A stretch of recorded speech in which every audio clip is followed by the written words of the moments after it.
I recently closed my Yahoo email account. Apart from, the fraud stuff that was going on, it had a lot of junk email. A lot.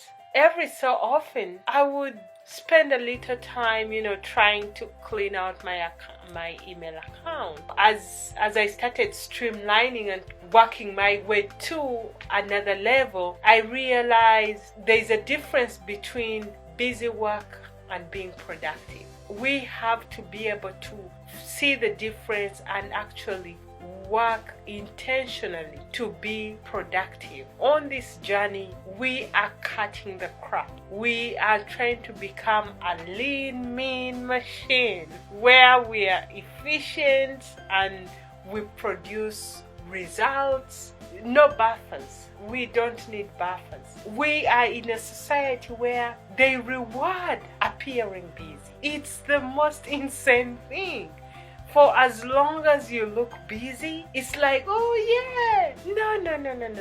We are moving away from the cliche and we are coming to the reality of productivity with results. I work with a lot of contractors, when you contract out a job, you just expect a result. They tell you, within this amount of days, this will be done and this is the amount you've gotta pay, and that's it. You need your product at the time they allocated. Now, whether we are in our workplaces or we are doing business, we have to identify activities we're using as fillers to appear busy. I know for myself, I used to use my email as a filler activity, just for the satisfaction that, oh yeah, I was doing something. But is it productive? Does it lead you to your ultimate goal? Someone who is looking for customers all the time and trying to have potentials in the pipeline, my time is better spent sending out sales emails or contacting people, calling and preparing advertising material versus trying to clean out my outbox. There are ways to automate some stuff. That's another thing you need to think about. Find areas where you can automate. Find areas where you can outsource the work.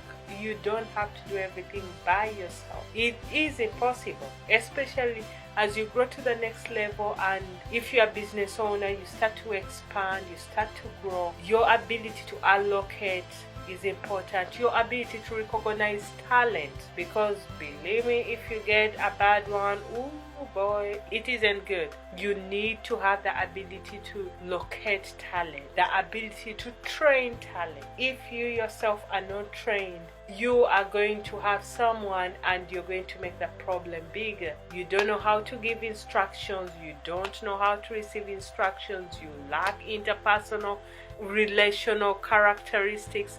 Those are all things that can be developed, and those are all things you need to think about.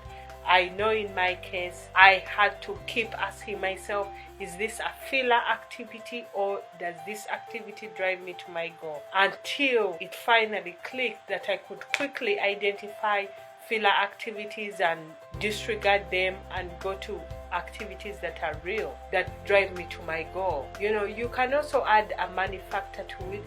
How much is it worth to you to clean out your junk email versus writing a sales letter? So you start weighing activities depending on their worth. What's the opportunity cost? Hope that's helpful.